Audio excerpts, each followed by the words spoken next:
पिछली क्लास में हमने भूगर्भिक समय सारणी के संदर्भ में दो महत्वपूर्ण महाकल्पों का अध्ययन किया था, जिसमें प्री कैम्ब्रियन महाकल्प तथा पैलियोजोइक महाकल्प पर डिस्कस किया था। आज इस क्लास में हम तीसरा जो महाकल्प है मिसोजोइक महाकल्प, सीनोजोइक महाकल्प तथा नियोजोइक महाकल्प पर चर्चा करेंगे। मिसोजोइक महाकल्प की जो अवधि थी वो 22.5 करोड़ से 7 करोड़ वर्ष पूर्व तक थी। इसमें रेंगने वाले जीव अधिक मात्रा में विद्यमान थे, जिन्हें यानी मिसोजोइक महाकल्प को हम 3 भागों में विभाजित कर सकते हैं: ट्रियासिक कल्प, जूरेसिक कल्प तथा क्रिस्टेशियस कल्प। पहला है ट्रियासिक कल्प। यह मिसोजोइक महाकल्प का पहला कल्प था। सागर में महासाहारी मत्स्य तुल्य सरीसृपों का विकास हुआ और विभिन्न किस्मों की मछलियों का इसमें जन्म हुआ। यह काल मेंढक और कच्छों की उत्पत्ति के रूप में भी जाना जाता है, यानी इस काल में पहली बार मेंढक व कछुए दिखाई दिए थे। दूसरा जो कल्प है वो है जूरेसिक कल्प। एशिया, यूरोप का अधिकांश भाग, ग्रेट ब्रिटेन के निकटवर्ती भागों में सागरीय जल भर गया था और चूना पत्थर का जमाव इस युग की मुख्य विशेषता मानी जाती है, जो मुख्यतः फ्रांस, दक्षिणी जर्मनी और स्विट्जरलैंड में पाई जाती हैं। इस जुरेसिक काल में स्थलचर, जलचर तथा नभचर जीवों का विकास हो गया था। इसी समय डायनासोर का भी विकास हुआ था। स्थल पर सरीसृपों का विस्तार हुआ। कुछ सरीसृप अत्यधिक लंबे और भारी थे, जिससे वे स्थल पर नहीं रह सके और दलदल में चले गए। इसी जुरेसिक काल में सर्वप्रथम पुष्प वाले पादपों अर्थात आवृतबीजी एंजियोस्पर्म पौधों का विकास प्रारंभ हुआ। स्तनधारी जीव अभी तक चूहे जैसे थे और जंगलों में निवास कर रहे थे। प्रथम उड़ने वाले पक्षी आर्क्योप्टेरिक्स का उद्भव भी इसी कल्प में माना जाता है, यानी जुरेसिक कल्प में पहली बार आर्क्योप्टेरिक्स जीव की उत्पत्ति हुई थी। तीसरा जो मिसोजोइक का कल्प है और अंतिम इसका कल्प है वो है क्रिस्टेशियस कल्प। इस काल में रॉकी और एंडीज पर्वत श्रेणियों का निर्माण प्रारंभ हुआ था तथा ज्वालामुखी लावा से दरारी उत्पादन से जो दक्कन ट्रैप का निर्माण हुआ प्रायद्वीपीय भारत में, वो भी इसी क्रिस्टेशियस कल्प में हुआ और इस दक्कन ट्रैप के क्षेत्र में काली मृदा का एक जमाव हो गया। सागरी क्षेत्रों में शार्क व हेरिंग के समान मत्स्य का जन्म हुआ और उड़ने वाले पर विहीन दोनों प्रकार के पक्षियों का विकास हुआ। इस कल्प में डायनासोर लगभग लुप्त हो गए थे, यानी ट्रियासिक जो कल्प था उसमें डायनासोर पहली बार देखे गए थे और सर्वाधिक डायनासोर का विकास हुआ जुरेसिक कल्प में हुआ था और क्रिस्टेशियस इस कल्प में डायनासोर लगभग लुप्त हो जाते हैं। उसके बाद में जो चौथा महाकल्प है वो है सीनोजोइक महाकल्प।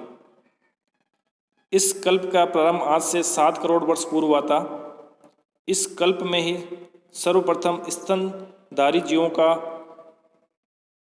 आविर्भाव हुआ और इस काल को हम विभिन्न खंडों में या कालों में विभाजित कर सकते हैं, जिसमें महत्वपूर्ण है पैलियोसीन, इयोसीन, ओलिगोसीन, मायोसीन तथा प्लायोसीन।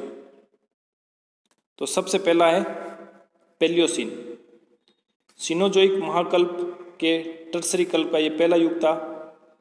इस युग में सागरीय विस्तार अपेक्षाकृत सीमित हुआ, यद्यपि स्थल खंडों के विकास की गति सक्रिय रही। अल्पाइन पर्वतीकरण तथा पुष्पी पादपों का लगातार विस्तार हुआ। स्तनधारी जीवों की संख्या में तीव्र गति से कमी देखी गई, किंतु मानव सदृश बंदर और छोटे स्तनधारी चूहे का विकास हुआ। दूसरा जो सीनोजोइक महाकल्प का जो युग है वो है इयोसीन युग।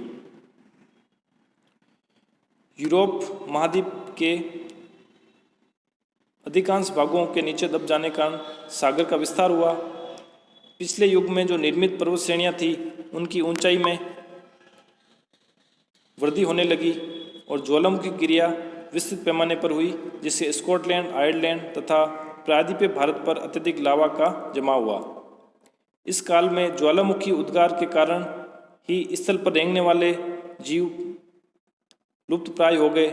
प्राचीन बंदर, गिब्बन जो कि म्यांमार में देखा गया, हाथी, घोड़ा, गेंडा, सुअर आदि के पूर्वजों का उदय हुआ। वृहद हिमालय की उत्पत्ति भी इसी काल से मानी जाती है, यानी हिमालय की उत्पत्ति जो हुई थी वो शुरुआत इयोसीन काल से ही होती हैं। उसके बाद में है ओलिगोसीन युग।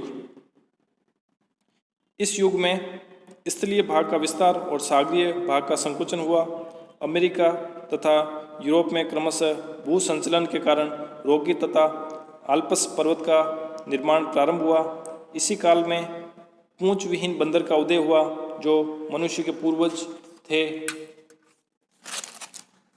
आल्प्स पर्वत का निर्माण तथा वृहद हिमालय का निर्माण काल में लगातार इसका विकास होता रहा।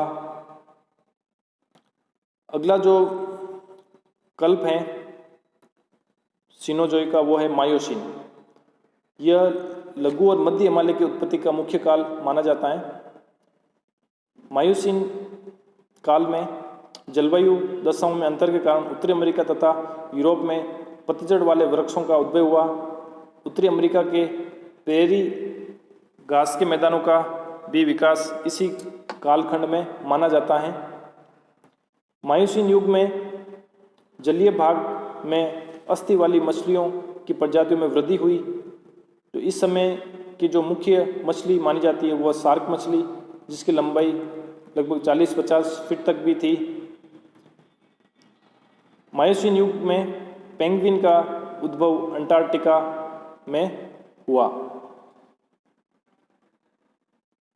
लास्ट जो काल है सिनोजोई का वह है प्लायोसीन काल। ये टर्शरी कल्प का अंतिम युग माना जाता है। इस काल में समुद्रों के अवसादीकरण से विस्तृत तटीय मैदानों का निर्माण हुआ। इस युग में बड़े आकार वाली शार्क मछली का विनाश हो गया और स्थल पर बड़े बड़े स्तनधारी जीवों का ह्रास हुआ। आरंभिक मानव की उत्पत्ति हुई और शिवालिक की उत्पत्ति इसी कालखंड में मानी जाती है। इसी प्रकार काला सागर, उत्तरी सागर, कैस्पियन सागर तथा अरब सागर की उत्पत्ति भी इसी प्लायोसीन युग में हुई थी। अब लास्ट जो महाकल्प है वो है नियोजोइक। 10 लाख वर्ष पूर्व से वर्तमान समय तक चलने वाले इस कल्प को पहले चतुर्थक दशक में रखकर यानी टर्शरी युग में रखा गया था। अब प्लीस्टोसीन हिमयुग कहा जाता है। और इसके अलावा एक वर्तमान काल इसे होलोसीन कहा जाता है। यानी इस नियोजोइक को 2 खंडों में विभाजित किया गया है, प्लीस्टोसीन तथा होलोसीन। पहला है प्लीस्टोसीन। सिनोजोइक महाकल्प का ये पहला युग है।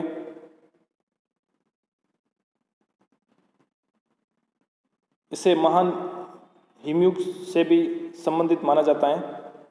इस युग में तापमान बहुत कम हो गया था, जिसके कारण पृथ्वी पर यूरोप में 4 हिमयुग देखे गए हैं, जिन्हें गुंज, मिंडेल, रिस और वुर्म कहा जाता है। कई बार क्वेश्चन पूछा जाता है कि यूरोप में जो हिम युग देखे गए हैं उनका संबंध किस युग से है, तो इसका आंसर होगा नियोजोइक महाकल्प या प्लीस्टोसीन काल कह सकते हैं। हिम युगों से अनेक भूदृश्य निर्मित हुए, जैसे उत्तरी अमेरिका की वृहद झीलें या नॉर्वे, स्वीडन या स्विट्जरलैंड या इटली के जिलों का विकास हुआ। नॉर्वे में फ्रियोर्ड तट का विकास हिम चादर की समाप्ति के कारण हुआ था। और प्लीस्टोसीन युग में हिमानीकरण के कारण सागरों में प्रवाल का विनाश हो गया, किंतु हिम के पिघलने से उनका पुनः विकास हो गया और इस युग की जलवायु अत्यंत परिवर्तनकारी थी। तो ये हो जाएगा प्लीस्टोसीन। आगे अंतिम जो काल है उसे होलोसीन कहा जाता है। इस समय यानी होलोसीन के समय जलवायु संबंधी सभी दशाओं में समानता होने लगी थी, किंतु उत्तरी अफ्रीका और मध्य एशिया में शुष्कता की अधिकता के कारण उष्ण व शुष्क रेगिस्तानों का विकास हुआ। होलोसीन वर्तमान विश्व के उदय का काल माना जाता है, जो अब तक भी जारी है। होलोसीन युग में पूर्ण विकसित मानव का विकास हो चुका था, जहाँ तक कि मानव ने पशुपालन और कृषि कार्य भी प्रारंभ किए। तकनीक पर आधारित विकास कार्य मानव ने इसी चरण में प्रारंभ किया। तो इस प्रकार भूगर्भिक समय सारणी में हमने देखा कि जो पूरे समय सारणी है उसको 5 खंडों में विभाजित किया गया है, जिसमें हमने पहले खंड में यानी पहले भाग में अध्ययन किया था 2 महाकल्पों का, प्रीकैम्ब्रियन तथा पैलियोजोइक महाकल्प, और इस खंड में हमने 3 कालखंडों का अध्ययन किया है, वो है मेसोजोइक, सीनोजोइक तथा नियोजोइक। धन्यवाद।